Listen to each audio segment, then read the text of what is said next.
Hello friends, आज हम लोग पार्टिकल फिजिक्स को देखेंगे।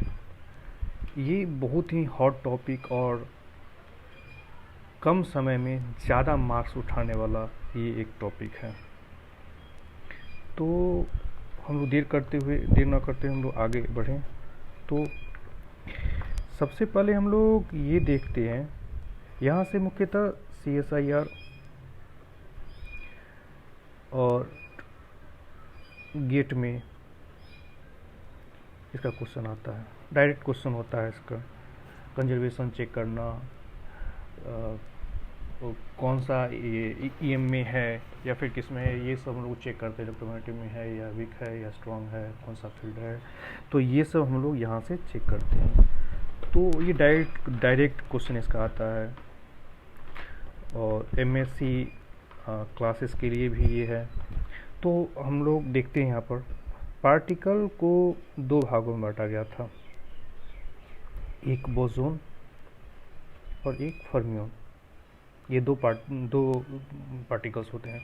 एक बोसोन मतलब इंटीजर स्पिन्स के लिए, जैसे स्पिन 0, 1, 2, 3 एंड सो ऑन।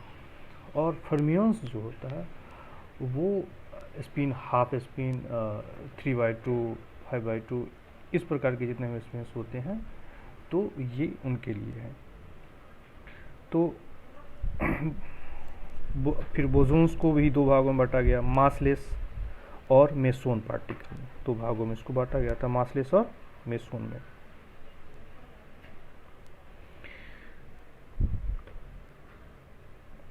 तो मासलेस पार्टिकल फोटोन और ग्रेविटोन तो ये अभी तो इस पर कुछ साल पहले इस पर नोबेल भी मिला था। और फोटोन पार्टिकल जो होता है वो हम जानते हैं कि ये मासलेस पार्टिकल है, फिर तो ये स्पीड ऑफ लाइट को अप्रोच करता है। तो इसका स्ट्रेंथ होता है वो 1 होता है और प्लस वो 2 होता है ग्रेविटोन का। इसी प्रकार बोसोन्स एक मेसोन भी, दूसरा बोसोन एक मासलेस और एक मेसोन होता है। मेसोन मतलब एक मेसोन 3 भागों में बटा हुआ आता है, ईटा मेसोन, के मेसोन और पाई मेसोन। ये ईटा मेसोन जो होता है वो सिंगलेट होता है और ये डबलेट होता है, और पाई ट्रिपलेट है। क्यों सिंगलेट होता है, डबलेट होता है? तो इसको हम प्रॉपरली कैलकुलेट भी कर सकते हैं। तो कैसे कैलकुलेट करेंगे? तो इसका फॉर्मूला होता है 2i + 1।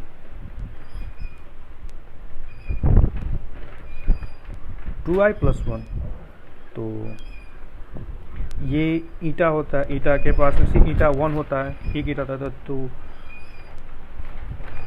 इसके पास में आइसोस्पिन 0 होते हैं। ये देखिए, इसका आइसोस्पिन 0 हुआ तो ये 1 होगा, 0 और +1।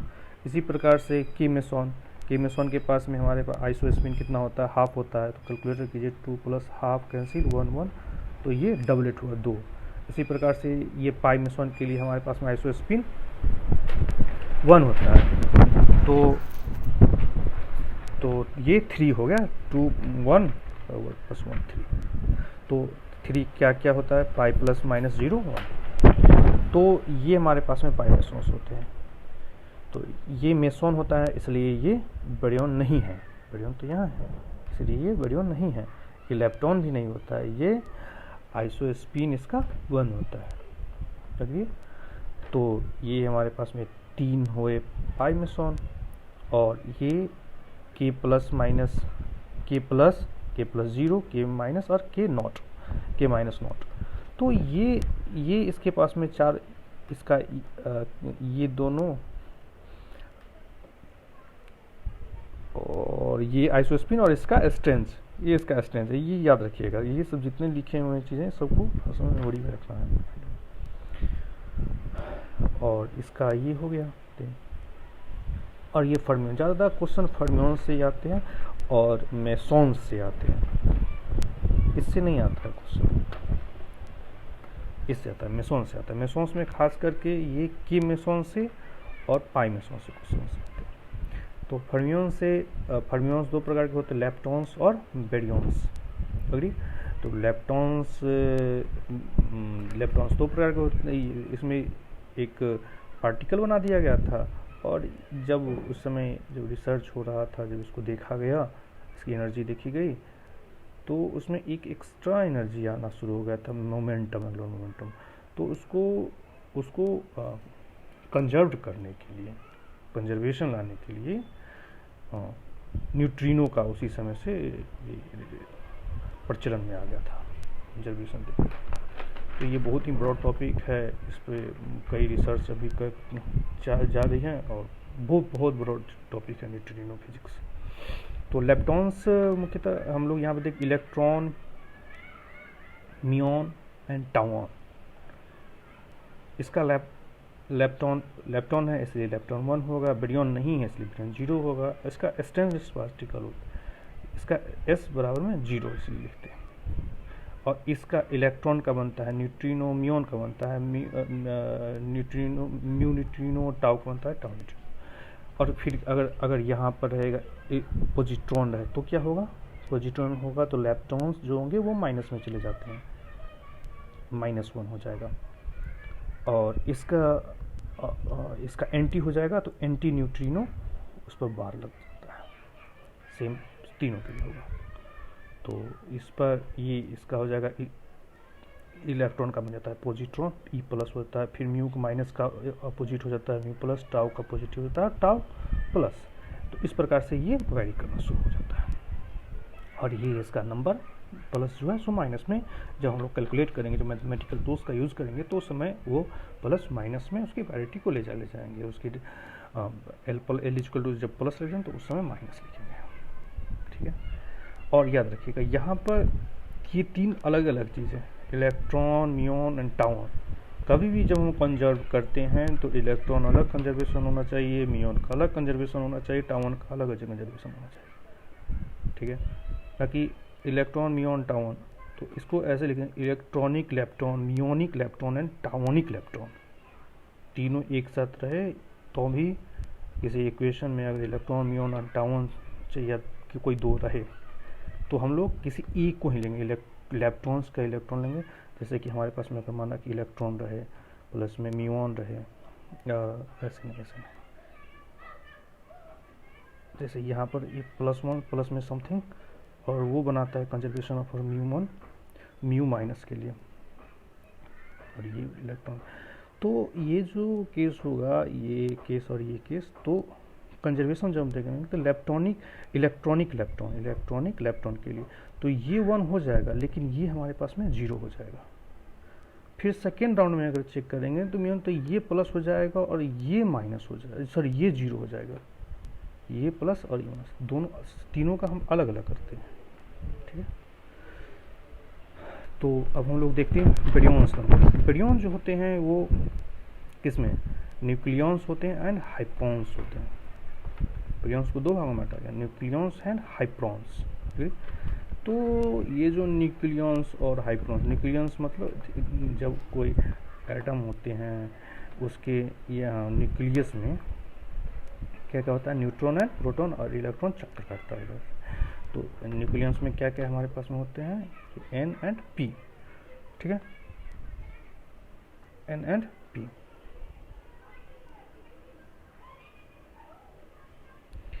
तो ये हमारे पास में N एंड P हो जाएगा।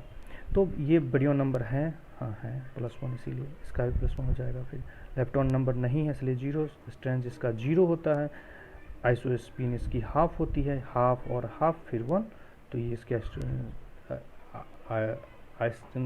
ये हाफ होता है। और इसका थर्ड स्पिन जो होता है वो -हाफ होता है। ये थर्ड स्पिन का हम लोग बात इसलिए करते हैं क्योंकि ये डिस्टेंसिबल हो जाए, नहीं तो N का भी हाफ होता है, P का भी हाफ होता है, लेकिन डिस्टेंसिबल तो है नहीं। तो यहाँ पर डिस्टेंसिबल के लिए हम थर्ड कंपोनेंट का यूज़ करते हैं, और इसका कहीं कोई फिजिकल मीनिंग नहीं है और कोई मतलब नहीं, सिर्फ इसका कैलकुलेशन के लिए हम लोग यूज करते हैं बस। इसलिए IZ = -हाफ, और ये P का वैल्यू हाफ। हाइप्रॉन्स जो होते हैं वो 4 भागों में 4 होता है, एक लैम्बडा, एक सिग्मा, एक कैस्केड और एक ओमेगा। ये हमारे पास में 4 होते हैं। तो ये भी बैरियंस हैं तो हैं, लेप्टॉन्स नहीं हैं, लेप्टॉन्स तो यहाँ है इसलिए लेप्टॉन्स ये नहीं है। स्ट्रेंथ इसका स्ट्रेंथ ये जो होता है ये हम लोग एनर्जी चेक किया जाता है, इसलिए इसका रिसर्च होता है, तो उसमें देखा जाता है किसके कितने क्या स्ट्रेंथ है पर्टिकुलर। तो लेमडा के पास में 0 होता है। सिग्मा का हम मुख्यतः स्ट्रेंथ के बेस पर ही इसको सजाए हैं। सिग्मा -1, कैस्केड -2 और ओमेगा -2। और इसी क्रम में याद रखिएगा क्योंकि स्ट्रेंथ के बेस पर ही हम लोग याद रखते हैं, तो ये इन फ्यूचर जब हम लोग कन्फ्यूज़न नहीं हो पाता है। तो सिग्मा के बारे में जानते हैं कि सिग्मा +-0 होता है। तो यहाँ पे इसका आइजेट जो होगा थर्ड कंपोनेंट वो +-0 जो हम जानते भी हैं। इसका कैस्केड हाफ और हाफ होता है, ये डबलेट है, एक सिंगलेट सिग्मा सिंगलेट है, ये ट्रिपलेट है, ये डबलेट है, और ये सब 0 इसका आइजेट और आइजेट इसका थर्ड कंपोनेंट 0 होता है, ठीक है। और ये इसका हाइपर चार्ज जो है हाइपर चार्ज करने के लिए तो यहाँ पर कैलकुलेशन दिया हुआ है, ऐसे हम लोग हाइपर चार्ज निकालते हैं y=s+b, और यहाँ पर ऐसे चार्ज निकाल देते हैं। और इस प्रकार से ये आइजेट हमारे पास आइसोस्पिन थर्ड कंपोनेंट, और ये आइसोस्पिन स्पिन, और इसका थर्ड कंपोनेंट आइजेट होता है। आई होप ये लाइन आपको हर चीज़ को याद रखना ही पड़ेगा, और एज सुन एज पॉसिबल हम ट्राई किए हैं। फिर हम लोग जब एग्ज़ाम में क्या हम लोग देखते हैं, जैसे कंजर्वेशन हम लोग चेक करते हैं, कंजर्वेशन लॉ। तो यहाँ पर कंजर्वेशन लॉ में हम लोग जैसे ये हम देख रहे हैं, यहाँ पर क्वांटिटी हमने बना दिया, स्ट्रॉन्ग इंट्रैक्शन के लिए है, इलेक्ट्रोमैग्नेटिक के लिए है, वीक इंट्रैक्शन के लिए। ये 3 चीज़ हम लोग मुख्यतः नहीं देते, चेक क्या करते हैं, ये सब चेक करते हैं। चार्ज में इलेक्ट्रॉनिक चार्ज करते हैं, बैरियोनिक हो इलेक्ट्रॉनिक हो। अगर ये तीनों में से मुख्यतः ये तो लगभग रहता ही, इसमें कभी दिक्कत नहीं होता, लेकिन ये यहाँ से गड़बड़ मतलब क्या, ये खासकर बैरियोनिक और इलेक्ट्रॉनिक, ये दोनों हम लोग मुख्यतः कंजर्वेशन देखते हैं। तो बैरियोनिक नंबर और इलेक्ट्रॉनिक नंबर, तो अगर ये दोनों कंजर्व हैं फिर हम लोग आगे बात करते हैं, अदरवाइज हम लोग यहीं से क्रॉस कर देते हैं कि नहीं ये कंजर्व नहीं है। हाँ, अगर ये कंजर्व हैं तो हम लोग अब आगे कुछ करेंगे। तब हम क्या देखते हैं, इसका आइसोस्पिन चेक करते हैं, थर्ड कंपोनेंट चेक करते हैं, स्ट्रेंजनेस चेक करते हैं। अगर आइसोस्पिन में किसी का आइसोस्पिन कंजर्व्ड है तो वो ये स्ट्रॉन्ग इंट्रैक्शन है, नहीं है तो ईएम है, इलेक्ट्रोमैग्नेटिक इंट्रैक्शन है, अदर नहीं है। तो यहाँ पर ये दोनों में नहीं होगा, तो अभी कंट्रोल करेंगे, इसको देखेंगे फिर से, थर्ड कंपोनेंट चेक करेंगे। अगर थर्ड कंपोनेंट में ईएम इंट्रैक्शन अगर पॉसिबल है और वीक इंट्रैक्शन के लिए ये नहीं है, अगर वो नहीं हुआ तो वीक इंट्रैक्शन में दे देंगे अगर थर्ड कंपोनेंट के लिए। अगर थर्ड कंपोनेंट अगर आ गया तो सही है। फिर हम लोग स्ट्रेंजनेस देखेंगे। स्ट्रेंजनेस में क्या होता है कि दोनों स्ट्रॉन्ग इंट्रैक्शन के लिए भी होता है और ईएम इंट्रैक्शन के लिए, दोनों के लिए ये कंजर्व्ड होगा, मतलब left side and right side दोनों बराबर होंगे स्ट्रेंजनेस के लिए। लेकिन अगर यहीं पर अगर left side and right side दोनों के बीच का डिफरेंस अगर 0 या फिर +-1 है तो हम वीक इंट्रैक्शन के अंतर्गत डाल देंगे। अगर यह ज्यों ही डेल्टा एस का वैल्यू, मतलब लेफ्ट साइड और राइट साइड दोनों के बीच का अगर डिफरेंस स्ट्रेंजनेस का +-2 के राउंड में आ जाएगा, +-2 या फिर उससे ज़्यादा हो रहा है, तो वो रिएक्शन कभी अलाउड नहीं होगा, वो रिएक्शन को हम लोग काट देंगे। भले ही ये जितना भी चीज़ है सारा कंजर्व्ड हो, फिर भी वो रिएक्शन ख़त्म हो जाएगा, ठीक है। स्ट्रॉन्ग इंट्रैक्शन के लिए और यहाँ पर ईएम इंट्रैक्शन के लिए, दोनों के लिए पायरेटी, चार्ज कंजुगेशन और टाइम रिवर्सल ये कंजर्व्ड रहता है, इसमें कोई दिक्कत नहीं। लेकिन इसमें नहीं होता है, ठीक है। ये हमारे पास में सबसे इंपॉर्टेंट होता है, ये हम लोग सबसे ज़्यादा चेक करते हैं। सबसे पहले ये चेक करते हैं, फिर ये चेक करते हैं, ये याद रखिएगा बस। और एक और इम्पोर्टेंट पॉइंट इसमें हम लोग डिस्कस करते हैं कि अगर न्यू दिया हुआ हो, ठीक है, ये कोई भी में न्यूट्रिनो हो, ठीक है, न्यूट्रिनो होते ही वो कौन सा रिएक्शन कहलाता है, वीक इंटरेक्शन के अंतर्गत आ जाता है। जिसमें भी कहीं भी न्यूट्रिनो हो वो आंख बंद करके उसमें वीक इंटरेक्शन कंजर्व्ड है तो वो वीक इंटरेक्शन के अंतर्गत आ जाएगा। और अगर वो गामा में आ रहा है, फोटोन में, अगर फोटोन में आ रहा तो वो ईएम इंटरेक्शन के अंतर्गत वो आ जाएगा। ये कंजर्व्ड अगर है, सबसे पहले कंजर्वेशन चेक कर लेंगे, कंजर्वेशन है 100% कंजर्वेशन हो चुका है, हमें सिर्फ देखना है कि ये कौन सा इंटरेक्शन के अंतर्गत आ रहा है। तो अगर गामा है, अगर ये फोटोन्स पले हैं तो ईएम इंटरेक्शन के अंतर्गत आएगा, और न्यू में वीक इंटरेक्शन में है ऑब्वियसली तो वीक इंटरेक्शन के अंतर्गत ये आ जाएंगे, ठीक है। तो ये काफ़ी है। आप थैंक यू।